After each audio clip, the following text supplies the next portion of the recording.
अस्सलाम वालेकुम गाइज़, क्या हाल है। आई होप कि आप सब खैर से होंगे। तो आप देख सकते हैं कि होंडा ने अपने 4 जो बाइक हैं वो लॉन्च कर दिए हैं, जो कि 125 हैं ब्लैक और रेड कलर में। जो एक बाइक है वो क्लासिक है और दूसरी स्पेशल एडिशन है। स्पेशल एडिशन वही है जो कि सेल्फ स्टार्ट जिसे हम कहते हैं, 5 गियर वाली बाइक, जो कि आप इस वक्त स्क्रीन के ऊपर देख रहे हैं। ये बाइक भी फाइनली लॉन्च कर दी गई है दूसरे वाले क्लासिक 125 के साथ। तो अब आपको मैं बताता चलूँ कि इसकी जो प्राइस है 2,10,000 तो 900 रुपये है, जो कि अगस्त में आपको मैंने प्राइस जो है वो बताई थी, वही अभी तक फ़िलहाल ये प्राइजेज़ चल रही हैं।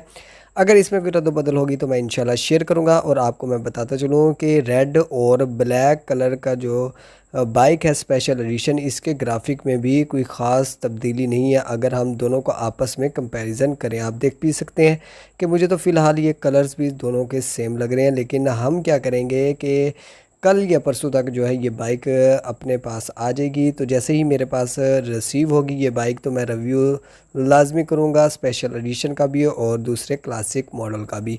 तो आपने क्या करना है, इस वीडियो को लाइक कर देना है और चैनल को लाजमी सब्सक्राइब कर लेना है, ताकि आपको रिव्यू सबसे पहले मिल सके। Thanks for watching. आपको ये बाइक्स कैसे लगी हैं लाजमी कमेंट सेक्शन में बताएँ। अल्लाह हाफिज़।